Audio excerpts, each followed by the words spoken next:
BBC Urdu کے programme سیربین میں خوش آمدید. ہمارے لندن اسٹوڈیو سے میں ہوں عالیہ ناز کی.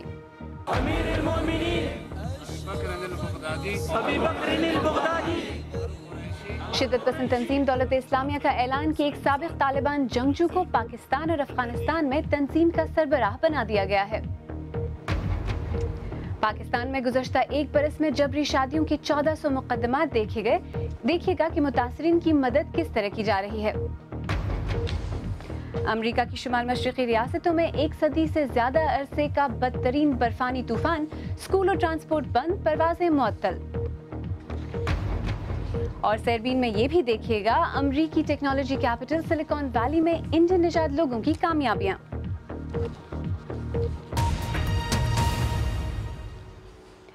عراق و شام میں سرگرم شدت پسند تنظیم دولت اسلامیہ نے اعلان کیا ہے کہ اس نے طالبان کے ایک منحرف ترجمان حافظ سعید خان کو پاکستان اور افغانستان کے خطے میں اپنا کمانڈر مقرر کر دیا ہے.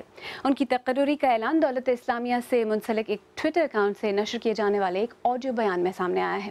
اسلام آباد سے ہارون رشید. پاکستان اور افغانستان میں پہلے طالبان کا سفید پرچم لہرانے کی کوشش کی گئی.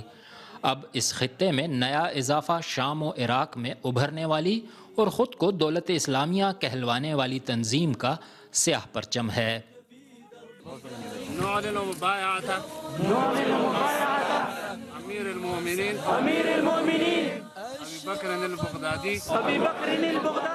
پاکستانی اور افغان طالبان سے ناراض جنگجوؤں کی یہ ویڈیو چند روز پہلے سامنے آئی تھی، جس میں پاکستانی طالبان جنگجو دولت اسلامیہ سے وفاداری کا عہد کر رہے ہیں.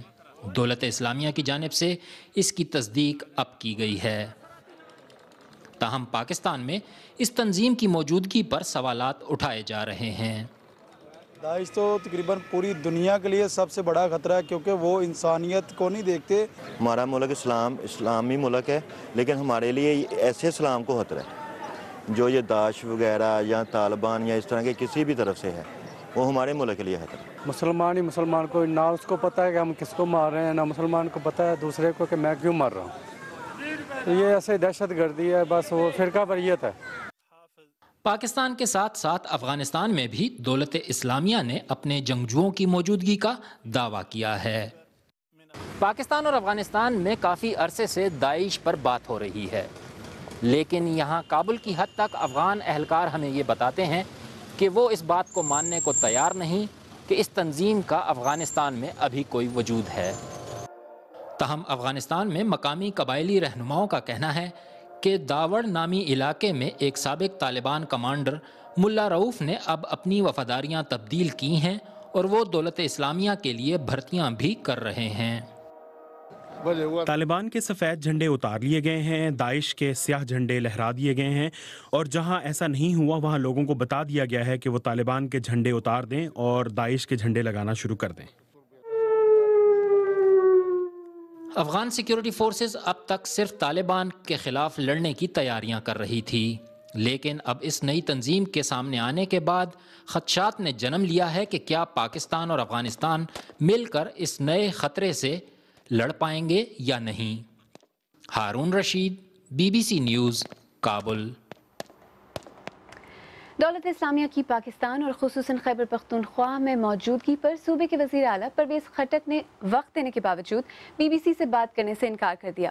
لیکن اسی موضوع پر ہارون رشید نے پشاور میں ہمارے نامہ نگار رفعت اللہ اورکزئی سے پوچھا کہ موجودہ صورتحال میں دولت اسلامیہ کتنا بڑا خطرہ ہو سکتی ہے. سب سے پہلے داعش کی طرف سے جو وال چاکنگ جن کی رپورٹ ہمیں موصول ہوئی وہ بنو کے علاقے میں جو ہے وہ وہاں پہ مطلب کچھ علاقوں میں کی گئی تھی، پھر لیکن وہ اس کے دوسرے دن جو ہے نا وہ مٹا دی گئی. پھر پشاور کے اندر بھی مطلب ہم نے دیکھا کہ شہر کے مختلف علاقوں میں جو ہے وہ رات کو یہ وال چاکنگ ہو جاتی ہے اور صبح پھر یہ جو مختلف ادارے ہیں وہ ان کو مٹا دیتے ہیں. اور یہ پچھلے دنوں جو ہے وہ میں نے خود ایک سٹوری پہ کام بھی کیا تھا. یہاں پہ ان کی داعش کی طرف سے ایک میگزین بھی چھاپا گیا تھا، ایک کتاب تھا ان کا، جو یہاں پہ جو مہاجرین کے کیمپس ہے وہاں پہ وہ تقسیم کیا گیا تھا جہاں پہ زیادہ افغان رہتے ہیں. تو یہ جو ویڈیو آئی تھی چند دن پہلے داعش کی، اس میں جو انہوں نے مختلف علاقوں کے اپنے سربراہان اور رہنما مقرر کیے ہیں، اس میں سید حافظ سعید صاحب کا نام ہے کہ وہ افغانستان اور پاکستان دونوں کے لیے سربراہ ہوں گے، تو ان کی شخصیت بتائیں، ان کا ذرا تعارف اگر کروا دیں آپ۔ حافظ سعید صاحب کا تعلق جو ہے وہ اورکزئی ایجنسی سے ہے، اور اس سے پہلے یہ تحریک طالبان اورکزئی ایجنسی کے امیر رہ چکے ہیں، لیکن وہ بیت اللہ محسود حکیم اللہ محسود کی ہلاکت کے بعد پھر جب تحریک طالبان میں اس طرح یہ اختلافات کی خبریں آئیں تو کچھ لوگ جو تھے وہ ان سے، کچھ کمانڈرز تھے وہ ان سے جدا ہو گئے، اور جن میں یہ حافظ سعید صاحب بھی تھے، اور یہ شاہد اللہ شاہد بھی تھے جو ان کے ترجمان تھے ٹی ٹی پی کے، اور کچھ مومند ایجنسی کے، باجوڑ ایجنسی کے، مختلف جو خیبر ایجنسی ہیں ان کے کچھ کمانڈرز بھی تھے۔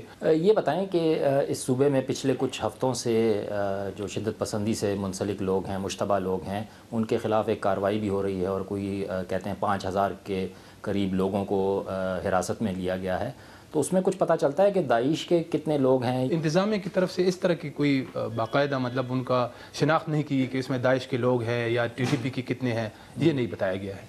یہ بتائیں کہ یہاں حکومت تو لگتا ہے جیسے وزیر اعلیٰ صاحب بات کرنا نہیں چاہ رہے اس موضوع پہ، لیکن عام لوگوں کا کیا خیال ہے داعش کے بارے میں، کہ کیا یہ ایک سیریس خطرہ ہے؟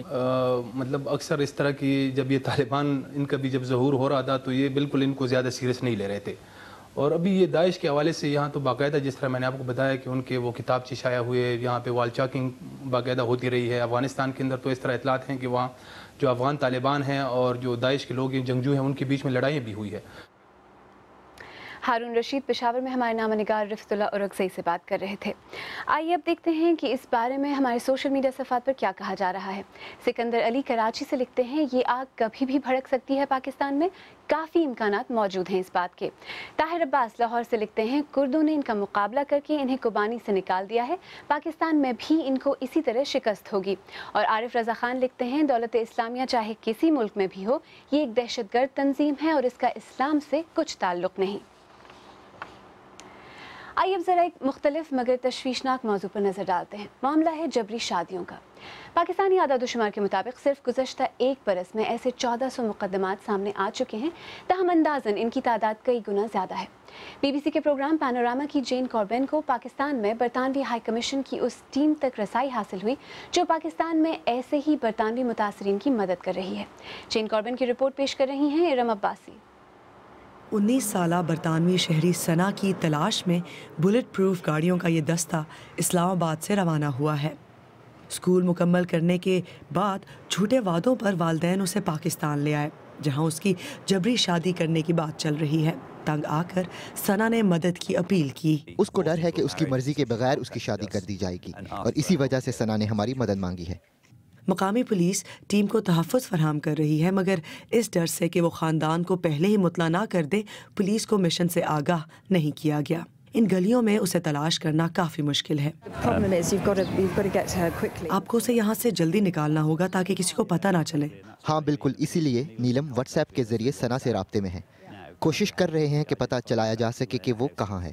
کو گھر سے باہر نکلنے کی اجازت نہیں، لیکن سمارٹ فون ٹیکنالوجی کی بدولت اس کی لوکیشن ڈھونڈ لی گئی ہے۔ بالآخر وہ گھر مل گیا ہے جہاں والدین نے ثنا کو رکھا ہوا ہے۔ نیلم کے سامنے ثنا نے انکشاف کیا کہ اس پر تشدد کیا جا رہا ہے تاکہ وہ ایک اجنبی کے ساتھ شادی پر رضامند ہو جائے۔ وقت گزرتا جا رہا ہے اور والد نے فون کر کے مزید رشتہ داروں کو بلا لیا ہے۔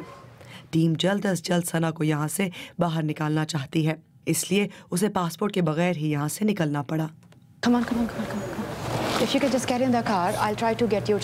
ہم نے ثنا کے تحفظ کے لیے اس کی آواز بھی تبدیل کر دی ہے۔ میرے والدین میری شادی کی بات کرتے رہے اور کسی نے میری مرضی پوچھنا گوارا نہیں سمجھا، اس لیے مجھے مدد لینی پڑی۔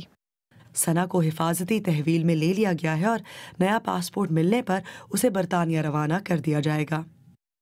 سچ تو یہ ہے کہ میں خودکشی کے بارے میں سوچ رہی تھی یا پھر سفارت خانے سے مدد مانگنے کے بارے میں۔ یو کے میں تو قوانین ہے جبری شادی کے خلاف، صرف پولیس کو ایک کال کرنی تھی اور میرے والد کو حراست میں لے لیا جاتا۔ وہ یہ جانتے ہیں، اسی لیے وہ یہاں کی صورتحال سے فائدہ اٹھانا چاہتے تھے۔ ثنا برطانیہ واپس پہنچ چکی ہیں، ایک شیلٹر میں انہوں نے پناہ لی ہے۔ وہ اپنی والدہ کو مس کرتی ہیں، مگر والد سے متعلق انہیں کوئی پچھتاوا نہیں۔